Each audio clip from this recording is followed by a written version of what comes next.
उसका coordination number बहुत high होगा। कुछ चीज़ें हैं शायद आपने नोट नहीं की होगी, तो you can note it down over here कि जितने भी अल्कलाइन अर्थ मेटल हैं, डाइवेलेंट ट्रांजिशन मेटल्स हैं, they all shows HCP type of structure. Noble gases all having CCP except helium who having HCP. And we should say the transition metal, iron, copper, gold, silver, platinum, aluminium, nickel, they all having CCP type of structure. This is taken from your NCERT. BCC, all alkali metals, they having BCC type of structure. Now, as I said earlier that ZNS में AZI है, the only silver halide who having a ZNS type structure. AZBr मैंने कहा that fluctuate between ZNS and NaCl type. That's why in your NCERT अभी जो हम बात कर रहे हैं क्या, that this type of defect occurs when there is almost same radius of cation and anion. When there is almost same radius of cation and anion, the radius ratio will be high. And if it will be high, it is NaCl or cesium chloride type. But AGBr also falls in this category. And AZBr also falls in category of ZNS. It means अभी हम उसको भी कर रहे हैं. So let us now move towards the defects. So I said there are two types of defect. One is line defect and another is point defect. So we having in a detail point defects. And be attentive now. Defects in itself are of two types. Defects खुद जो है वो दो तरह के हैं, और वो दो तरह के डिफेक्ट्स क्या हो सकते हैं इस वन इज द ये जो पॉइंट डिफेक्ट है ये दो तरह का है. One is intrinsic defect and one is extrinsic defect. Intrinsic defect का मतलब हुआ कि किसी को बहुत ठंड लग रही है, उससे उसको कुछ प्रॉब्लम हो गई, ठीक है, उसको प्रॉब्लम हुई due to some conditions, that is intrinsic defect. दूसरा हुआ कि ठंड लगी तो गर्म पानी पी लिया, and that is extrinsic defect, that is something from outside. So this point defect, that extrinsic defect, is called the impurity defect. That extrinsic defect is the impurity defect, जिसको हम कहते हैं डोपिंग. Am I right? आपने देखा होगा किसी olympiad में किसी का डोप टेस्ट हुआ, मतलब something has been added from outside. So point defect में एक तो impurity defect हो गया. impurity defect कैसा है? Extrinsic defect. Am I right? और ये जो पॉइंट डिफेक्ट है ये दो तरह का है.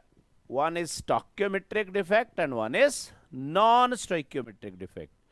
डिफेक्ट तो आया पर स्टोइकियोमेट्री मेंटेन्ड है. Am I right? When the number of cation and anion will be same, that is called stoichiometric defect. And stoichiometric can be maintained by two reasons. One is अगर cation भाग गया तो anion भी भाग गया.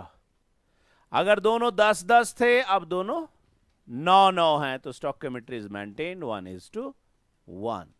दूसरा इस तरह के डिफेक्ट को हम कहते हैं शॉर्ट की डिफेक्ट. अभी हम उसकी तरफ आएंगे. और दूसरा है कि भाई वहीं पर था पर कैटायन का साइज एनायन से छोटा होता है, तो कैटायन अपनी पोजीशन से इंटरस्टिशियल साइट पे आ गया, तो उसको कहते हैं हम फ्रेंकल डिफेक्ट, और वो हो गया इंटरस्टिशियल डिफेक्ट भी हो गया.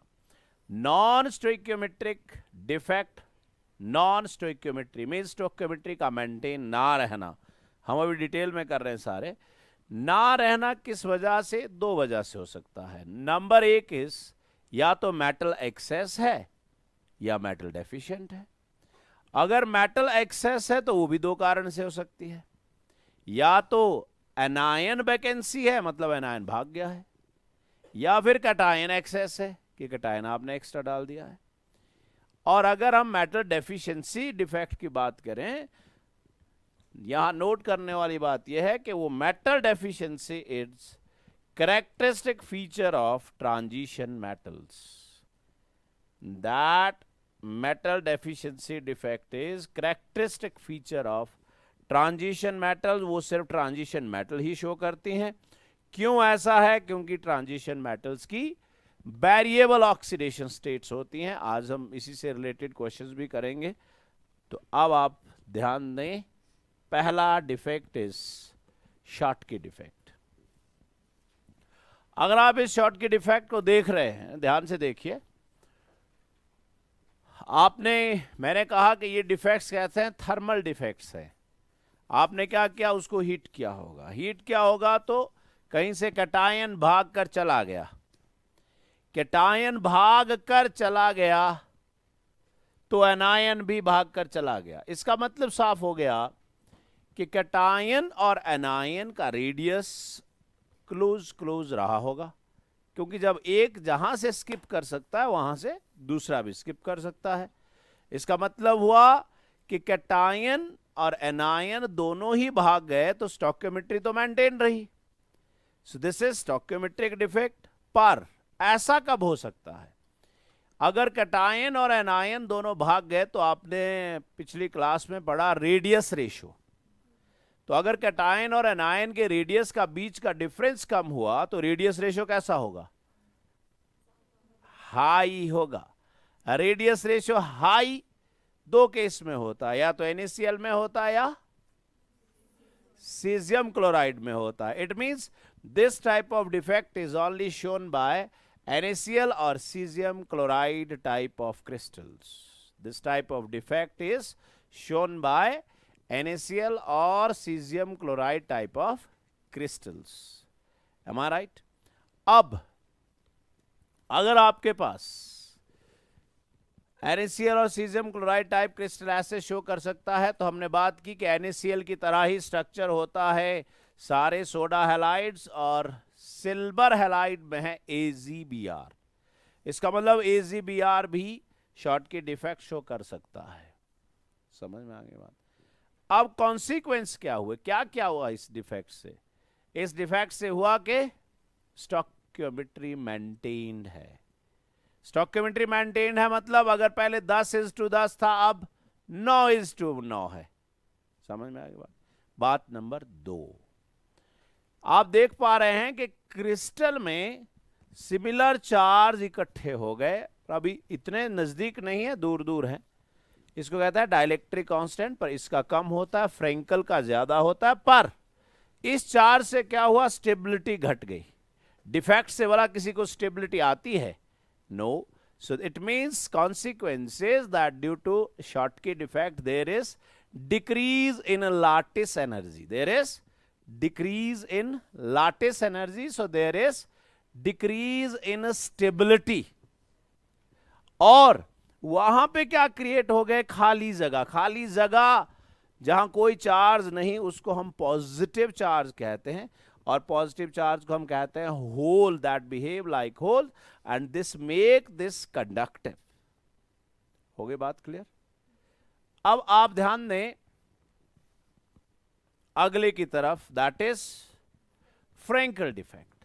फ्रेंकल डिफेक्ट में कैटायन का साइज एनायन से थोड़ा ज्यादा छोटा होता है।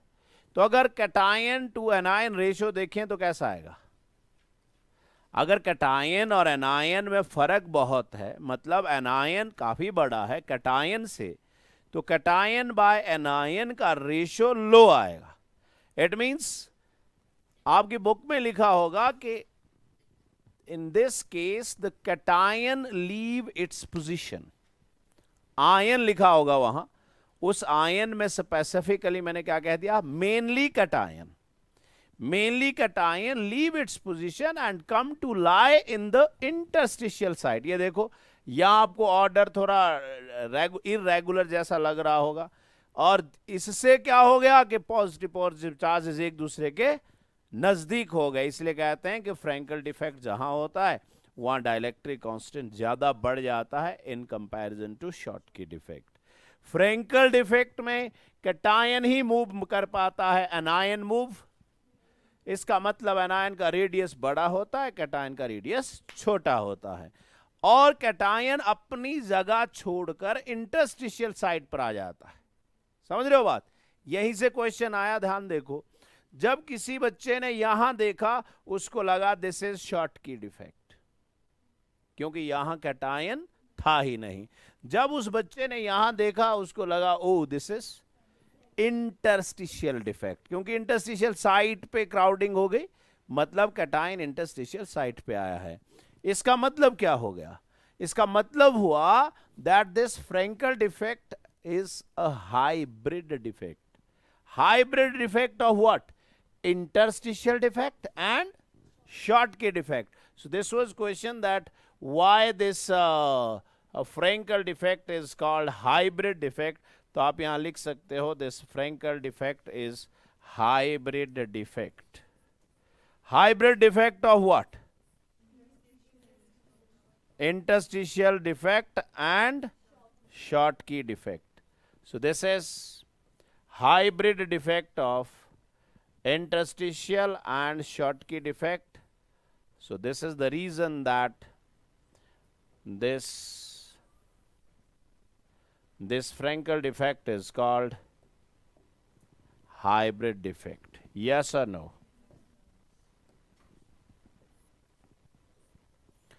अब आप ध्यान से देखें तो क्या स्टोक्योमेट्री को कुछ हुआ? नहीं तो भागा तो कोई भी नहीं है तो सब उसी में ही। It mean stoichiometry is maintained. क्या कैटायन एनायन कम ज्यादा हो गए? नहीं, means density is not affected, जबकि शॉटकी में डेंसिटी घट गई थी। यहां स्टेबिलिटी डिफेक्ट से घटती है, स्टेबिलिटी यहां भी घटी है। इलेक्ट्रिकल न्यूट्रलिटी इज मेंटेन्ड, कोई भागा नहीं है भाई, वहीं पे ये सारे। बट सिमिलर चार्ज नजदीक आया है, इसका मतलब we should say there is increase in dielectric constant, increase in dielectric constant.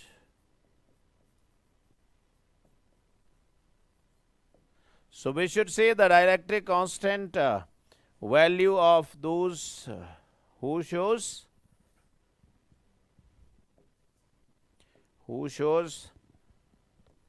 Frankel defect is more than who shows Schottky defect. And this defect is shown by those who having lower value of radius ratio, that is shown by ZNS type of crystals,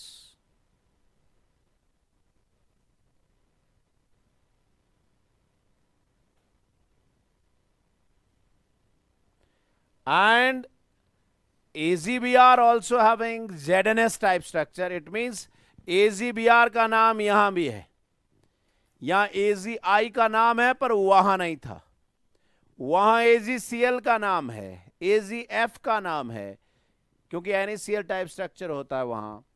AZBR यहां है, वहां भी था।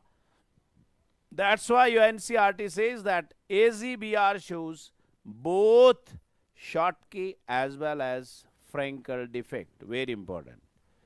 Schottky as well as Frankel defect, both are shown by AZBR.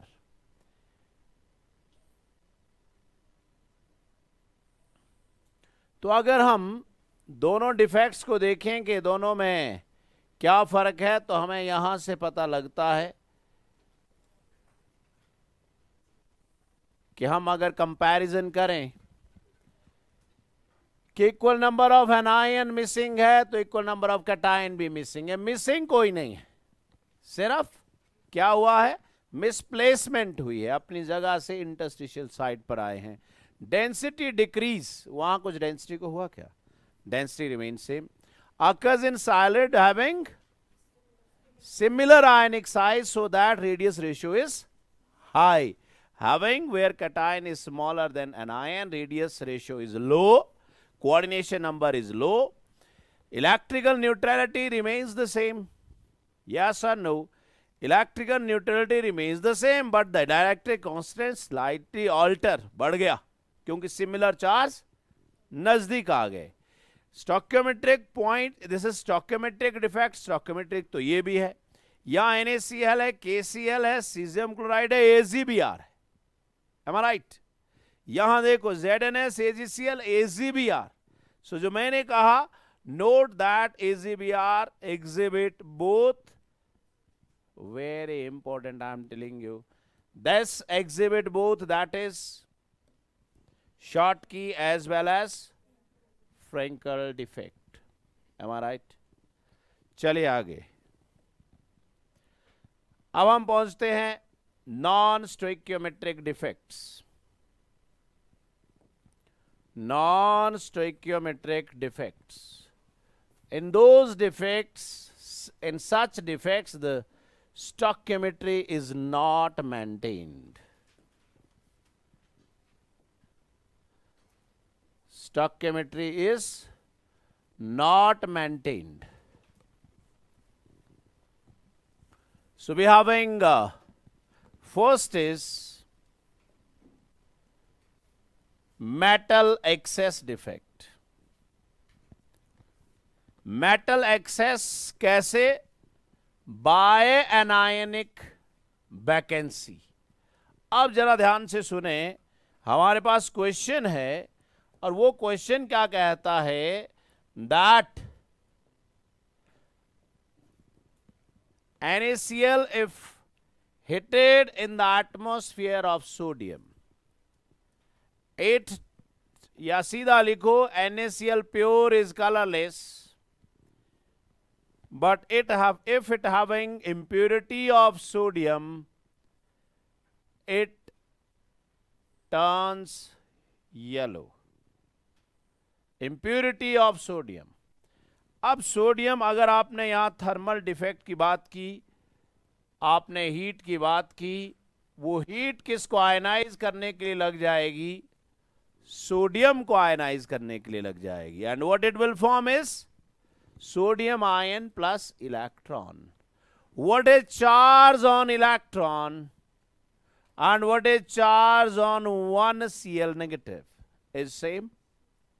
Negative charge की value वही होती है, वो चाहे जिस पर है. It means चाहे वो Cl नेगेटिव है, चाहे वो इलेक्ट्रॉन है, the value of charge is 1.6 into 10 raised to the power minus 19 coulombs. Am I right? तो अब क्या हुआ कि Cl नेगेटिव का मास बहुत ज्यादा है, 35.5 ग्राम, जबकि इलेक्ट्रॉन का mass is 9 into 10 is power minus 31 kg means negligible. तो जिसका मास निग्लिजिबल है उसका डिफ्यूजन फास्ट होगा, और जिसका मास हैवी है उसका डिफ्यूजन मतलब वो ज्यादा मूव नहीं कर सकता. इस वजह से ये इलेक्ट्रॉन इस क्रिस्टल में से Cl नेगेटिव को डिस्प्लेस कर देता है, फेंक देता है उसको बाहर, क्योंकि वो तो मोटा है, घूम नहीं पा रहा है. अब उसने उसको बाहर फेंक दिया. सोचो कि आपके पास 10 Na पॉजिटिव थे, आपके पास 10 Cl नेगेटिव थे. जब डिफेक्ट हुआ आपके पास सोडियम पॉजिटिव 10 ही है, पर Cl नेगेटिव को डिस्प्लेस कर दिया, उसको फेंक दिया. Cl नेगेटिव कितने रह गए? 9 रह गए, पर चार्ज पूरा 10 का ही है. क्यों?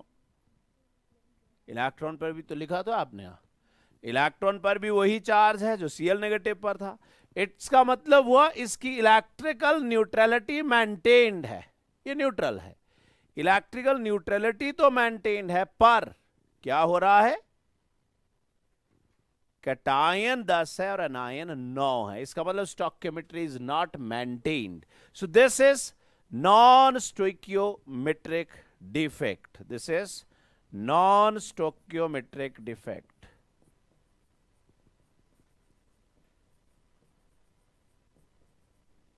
क्या आपको ऐसा नहीं लग रहा है ये कुछ शॉर्ट की डिफेक्ट जैसा है, क्योंकि यहां से कोई मिसिंग है. सो हम लिखने वाले हैं यहां, this type of defect is shown by those who shows stoichiometric defect, that is whose coordination number is G, whose coordination number is high.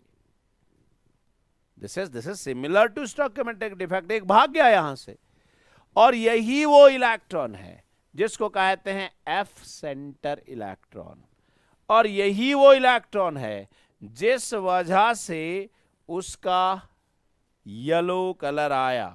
So this is called F centre.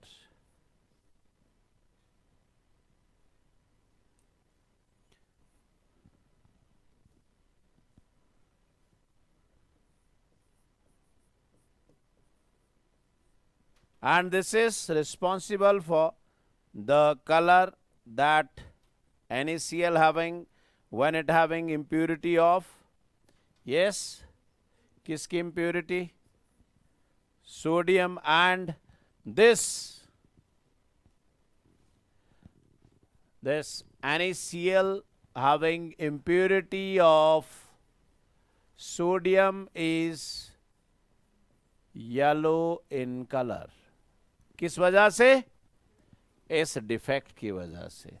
ये तो sodium की बात हुई. आप यही चीज अगर lithium में करोगे, यू विल गेट लिपिंक, means pink colour. With lithium you will get pink colour, pink lipstick. With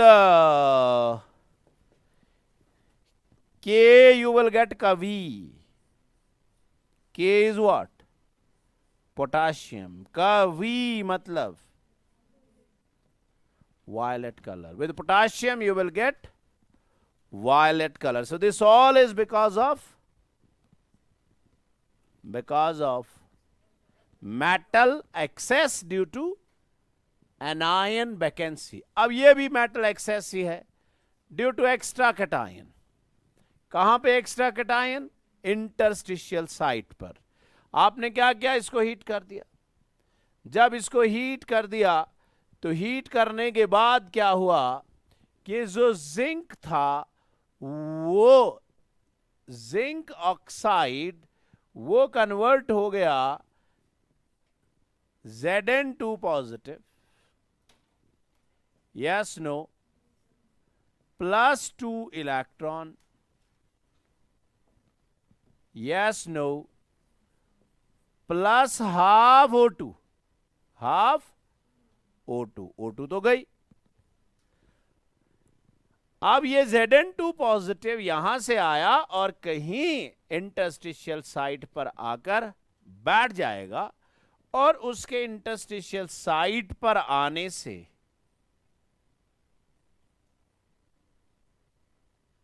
ऐसा हो जाएगा. और वहां 2 इलेक्ट्रॉन्स भी हैं. वो इलेक्ट्रॉन्स उसी में ही कहीं हैं जो इलेक्ट्रिकल न्यूट्रलिटी मेंटेन कर रहे हैं. अब क्या हो गया? कैटायन ज्यादा हो गया. अगर पहले 10 जिंक थे और 10 ऑक्साइड थे, अब जिंक 11 हो गया, पर न्यूट्रलिटी तो मेंटेन्ड है. Am I right? The excess Zn2 positive ion move to the interstitial site and the electron to neighboring interstitial site, thus maintaining the electrical neutrality. इसलिए कहते हैं कि जब zinc oxide is white at room temperature, आपने क्या किया? Heat किया, and this is turned into yellow, and that yellow color of zinc is because of this defect, which we are saying that this is a metal excess defect due to cation at the interstitial site. तो आपसे पूछा जाएगा कि hitting पर उसका colour change क्यों हुआ। तो आपको कुछ ऐसा नहीं लग रहा है कि ये बिल्कुल वैसा है जैसा फ्रेंकल डिफेक्ट था, उसमें भी कोई कहां जाता था। It means this type of defect is shown by those who shows Frenkel defect. Clear हो गया। आइए आगे, मेटल डेफिशिएंसी डिफेक्ट। ये भी क्या है? नॉन स्टोइकियोमेट्रिक डिफेक्ट है, और यहां आपको ढंग से समझना होगा कुछ बातों को। आपको पता है कि जो हमारे पास Fe है वो एक ट्रांजिशन मेटल है, और हम लोगों को पता है कि Fe2 पॉजिटिव भी होता है और Fe3 पॉजिटिव भी होता है। am I right? और हमने ऐसा इनवर्स स्पाइनल स्ट्रक्चर में किया कि दोनों के दोनों कहां थे? ऑक्टाहेड्रल बॉयड पे थे।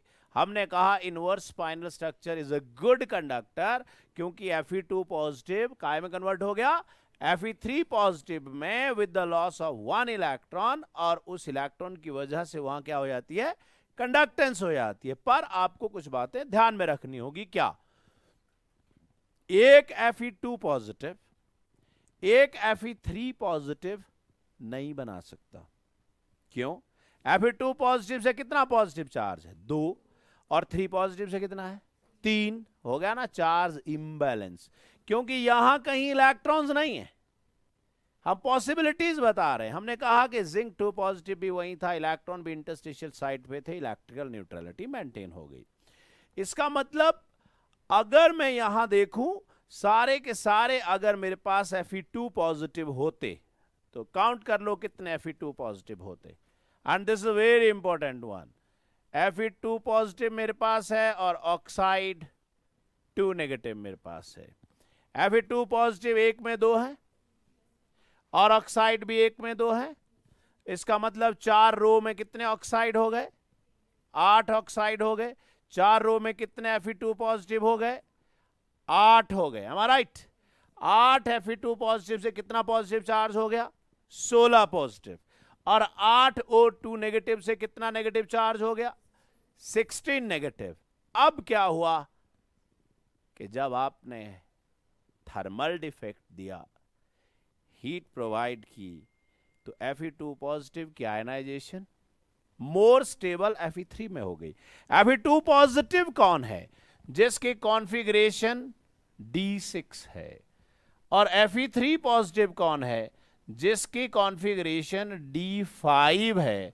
तो क्यों ना कोई D6 से D5 में जाना पसंद करेगा। इसका मतलब हुआ कुछ जगह Fe2 पॉजिटिव Fe3 पॉजिटिव में कन्वर्ट हो गया। पर मैंने आपको कहा इलेक्ट्रिकल न्यूट्रलिटी के लिए जितना पॉजिटिव खत्म हुआ है उतना ही पॉजिटिव प्रोड्यूस भी होना चाहिए। इसलिए आपने न्यूमेरिकल करते हुए हमेशा इस बात को ध्यान रखना है, और कोई रट्टा मारने की जरूरत नहीं है। सामने से ही पता लग रहा है कि अगर कहीं 3Fe2 पॉजिटिव होते हैं तो उसको हमेशा 2Fe3 पॉजिटिव में कन्वर्ट होना होगा। क्यों? पॉजिटिव कितना गया? 6, और पॉजिटिव कितना आया?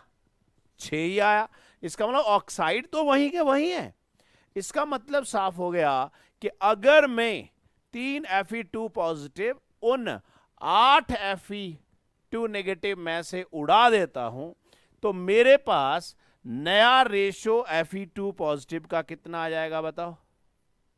Fe2 पॉजिटिव कितने रह गए? 5। मैंने कहा ना 3 Fe2 पॉजिटिव चले गए। Fe2 पॉजिटिव कितने रह गए? 5। ऑक्साइड को कुछ हुआ बेटा? नहीं। वो कितने हैं? 8। और 3 Fe2 पॉजिटिव के लिए बजाय क्या बन गया आपके पास? 2 Fe3 पॉजिटिव बन गया।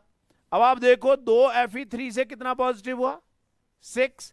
5 2 जा 10 एंड 6 16 पॉजिटिव। 8 2 जा 6 16 नेगेटिव। पर क्या हुआ कि अगर पहले Fe, मैं कैटेगराइज नहीं कर रहा हूं Fe2 या Fe3, अगर पहले Fe 8 थे, अब Fe सिर्फ 5 और 2 7 ही रह गए। अरे समझ नहीं रहे हो आप। क्यों ऐसा हुआ? क्योंकि 2 Fe3 पॉजिटिव किसके बराबर हैं? 3 Fe2 पॉजिटिव के बराबर है। इसका मतलब हुआ कि एक जगह कहीं खाली हो गई जहां पर ना तो कौन है, ना तो Fe2 पॉजिटिव है और ना ही Fe3 पॉजिटिव है। हम ये कह रहे हैं यहां कोई नहीं है, ना Fe2 है ना Fe3 है।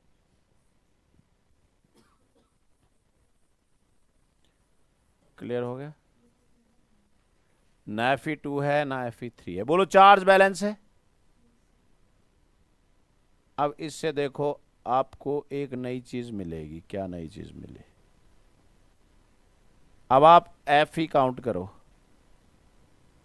Fe2 पॉजिटिव काउंट करो।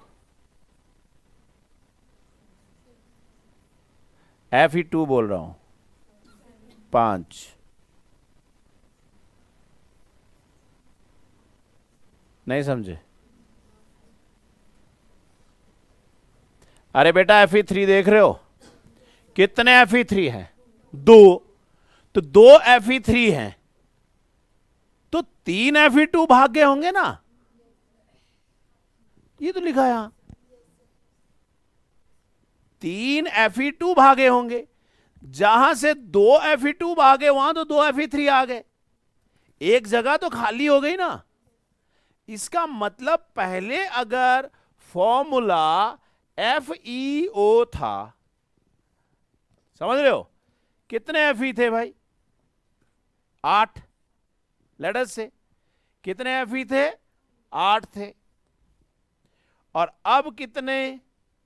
अगर पहले Fe 8 थे और ऑक्साइड भी कितना था? 8 था, तो Fe और ऑक्साइड का रेशो 8:8 था, इसलिए वो FeO था। ये हो गई पहले की बात। अब 8 नहीं रहे, 7 हो गए, पर चार्ज उतना ही है क्योंकि 3 Fe2 चले गए।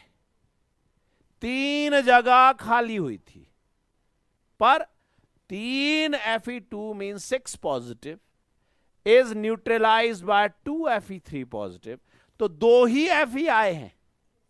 इसका मतलब हुआ अब हमारे पास Fe 8 नहीं है, 7 है, और O कितना है? 8 है। इसलिए अब फॉर्मूला क्या हो गया? Fe 7/8O। बोलो, इसका मतलब Fe फ्रैक्शन में आ गया ना। ऐसे ऑक्साइड्स, ऐसे कंपाउंड्स को हम कहते हैं नॉन स्टोइकियोमेट्रिक कंपाउंड। तो the question was which defect is responsible for the formation of non-stoichiometric compounds? The answer is metal deficiency defect, which is mainly for the transition metals. और इसके एवज में आपको वहां क्वेश्चन दिया हुआ है। कहां? NCERT में। क्वेश्चन क्या है? सामने ध्यान दो।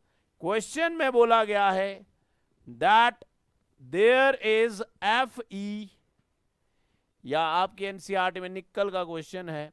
सो he is saying that there is nickel 0.98O। समझ रहे हो? 0.98O। कुछ समझे?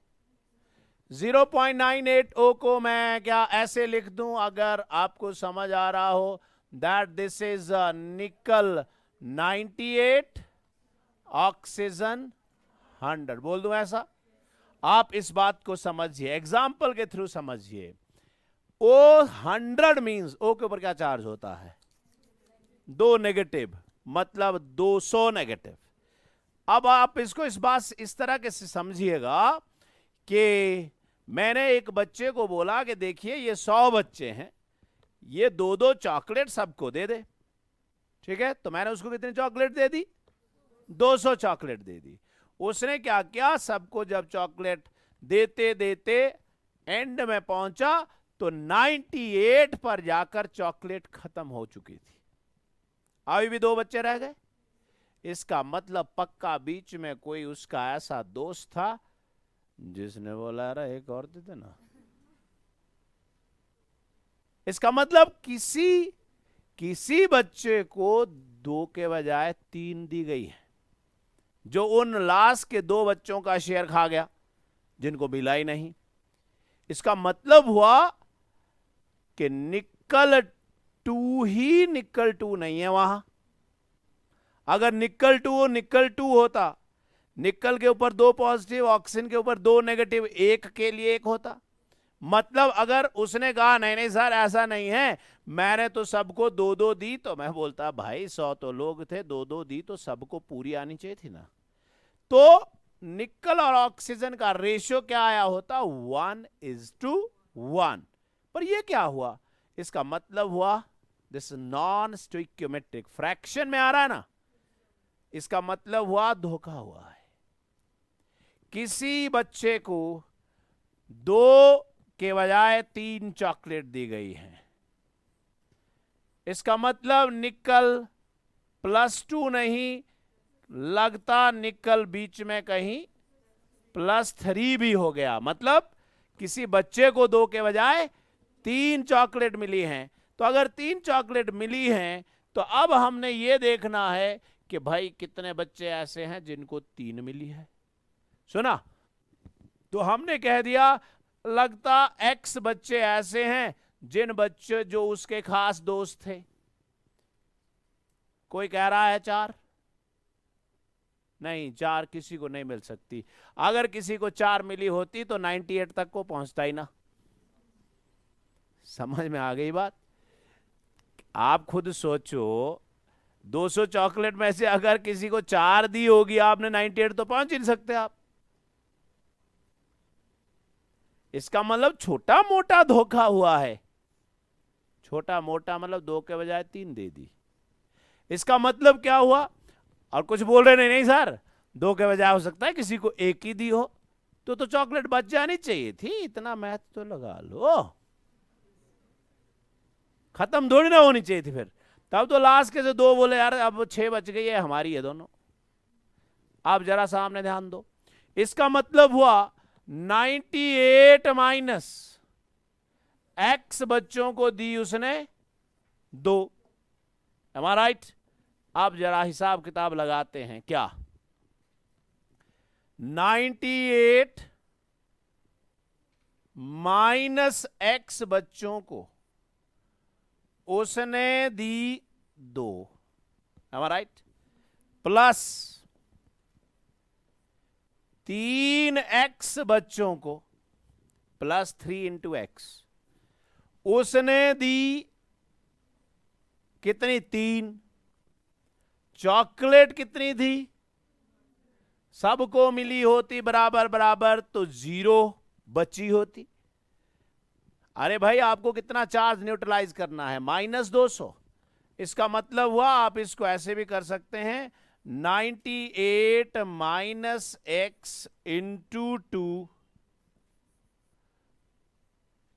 Plus 3X equal to 200। बताओ जी कितने बच्चे, कौन थे उसके जो दोस्त थे वो? सो आ गया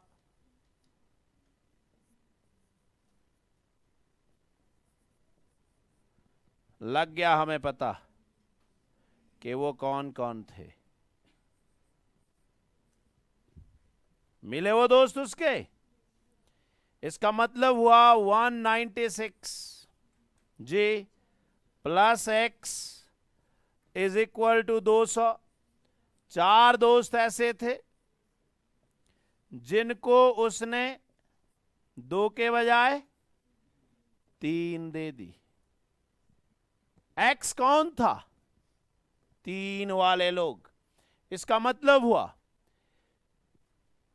+3 मीन्स 3 चॉकलेट कितने % बच्चों को दी? 4/98 इंटू 100। और 2 चॉकलेट कितने बच्चों को दी, कितने परसेंट को दी, 94/98 इंटू 100 या उसी को 100 में से घटा दो। पता लग गया ये ऑक्साइड क्यों बना होगा, due to metal deficiency defect. Clear हो गया? कितना आ गया बेटा ये?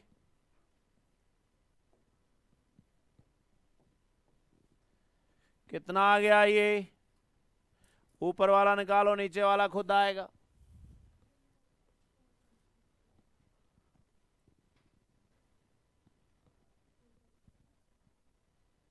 जी 4.08% लोगों को मिली इतनी। इसका मतलब 100 में से माइनस कर दो, 95.91 या 92,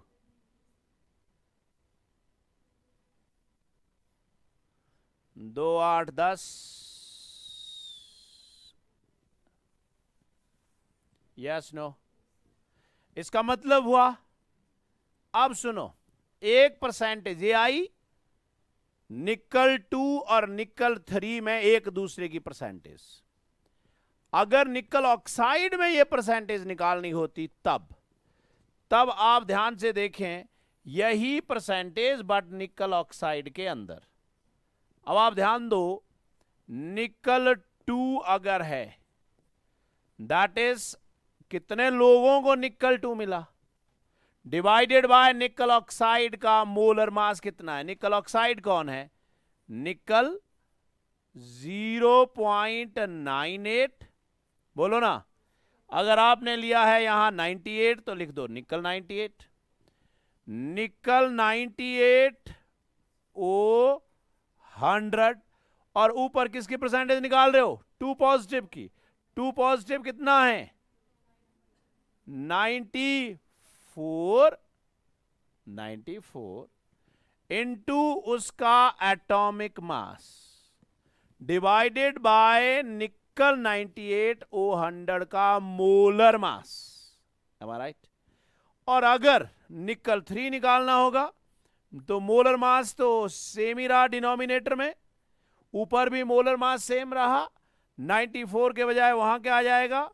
4 into atomic mass divided by nickel 98 O 100 का क्या? Molar mass. यस और नो? इंटू 100, ये आया percentage in nickel oxide. Yes no? Percentage in nickel oxide आई है। निकल ऑक्साइड में निकल 2 पॉजिटिव की परसेंटेज और निकल ऑक्साइड में निकल 3 पॉजिटिव की परसेंटेज। पर ये कंपाउंड बना कैसे? This is due to metal deficiency defect. Clear हो गया जी? लिखिए नेक्स्ट, वी हैविंग किस तरह से सेमीकंडक्टर, कंडक्टर और इंसुलेटर बनते हैं। सामने ध्यान दें,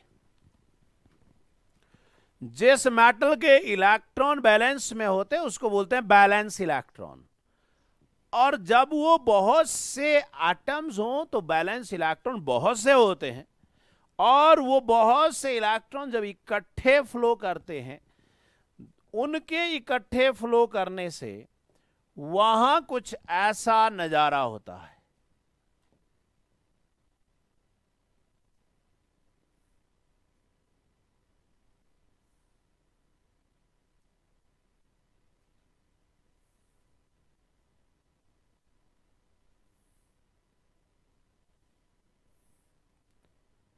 और इसी नजारे का नाम है वो बैंड। ठीक है? तो उन बैलेंस, अगर वो बैलेंस के इलेक्ट्रॉन है, that is called balance band. Right? वो बैलेंस इलेक्ट्रॉन जंप करते हैं and that results into the conductance and that is called conduction band.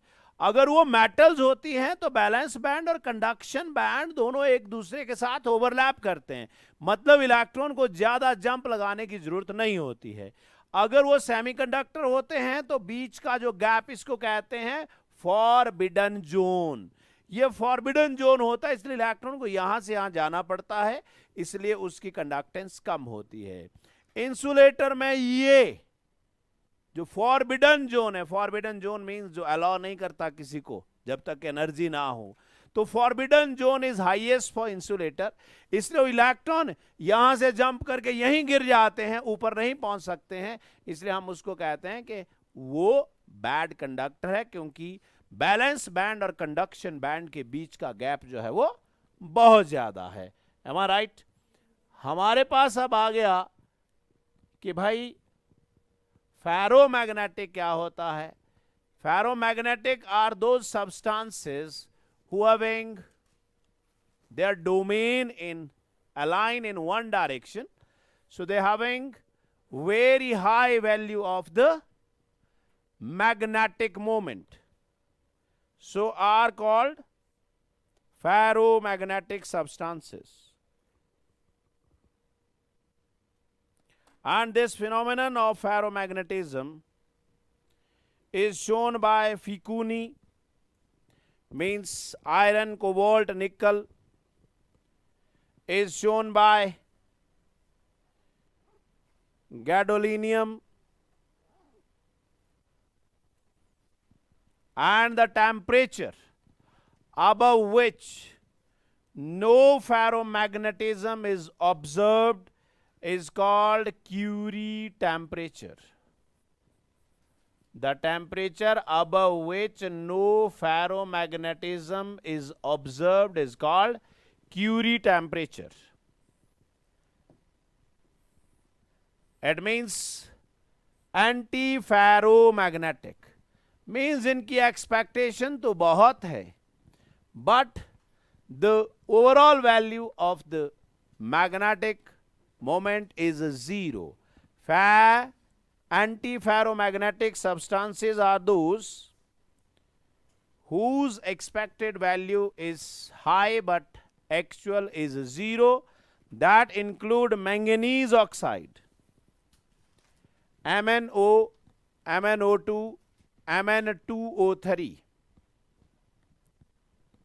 फेरीमैग्नेटिक, जहां पे लगता है कि value of magnetic moment should be high पर एक्चुअली लो होती है, क्योंकि कुछ एक दूसरे को ओपोज करते हैं, and this is shown bye Fe3O4, is shown bye Fe3O4। जैसे बिल्कुल जैसे फेरोमैग्नेटिक में सारे का सारा एक ही डायरेक्शन में होता है, बिल्कुल वैसे ही फेरो इलेक्ट्रिसिटी में वो डाइपोल मींस इलेक्ट्रिक डाइपोल उनका एक ही डायरेक्शन में होता है। So ferro electric substances are those who possess permanent dipole moment, who possess permanent dipole moment, and this phenomenon is shown by Roche-Chalais salt, that is potassium hydrogen tartrate. This is shown by barium titanate. Anti-ferroelectric means जिसकी dipole moment की value high है expected but actually 0 है, and this phenomenon is shown by lead zirconate, PbZrO3. This is from your NCERT. Ferroelectricity whose expected value is very high but actual is low, and this is shown by potassium hydrogen phosphate and barium titanate. NCERT से इनको relate कर लेना है। ठीक हो गया? वो door खोल भाई।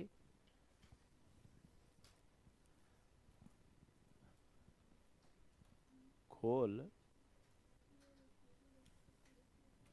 लिखिए नेक्स्ट।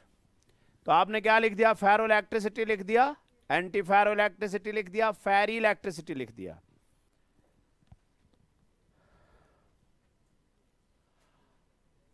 अब लिखिए how we get n and p type of semiconductors.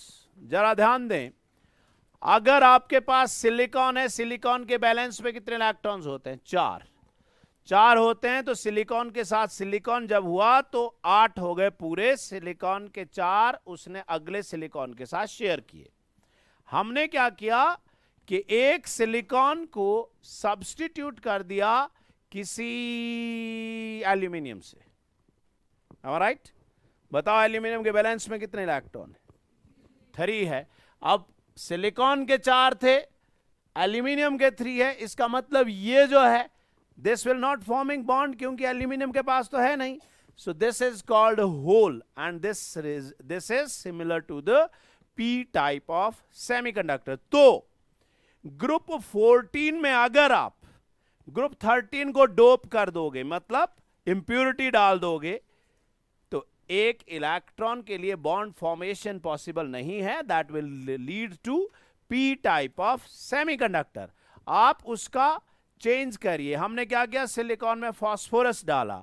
Phosphorus के बैलेंस में कितने होते हैं, 5।